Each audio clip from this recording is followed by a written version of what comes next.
আসসালামু আলাইকুম। Rich mindset versus পোর mindset, আজকে পর্ব 2। গতকালকে আমরা 5টা বিষয় আলোচনা করছিলাম, আজকে 6 নম্বর থেকে শুরু করি।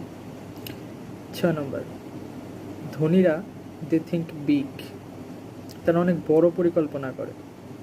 ছোট পরিসর থেকে তারা পরিকল্পনা করে না, অনেক বড় পরিকল্পনা তাদের মাথায় কাজ করে, এরপরে তারা আস্তে আস্তে এগোয়। কিন্তু গরিবেরা সবসময় ছোট পরিকল্পনা করে। যেমন ধরুন, এক জায়গায় যাচ্ছি, 1000 টাকা পাচ্ছি, 1000 টাকায় তারা কাজটা করবে, এটা হচ্ছে তাদের মাইন্ডসেট।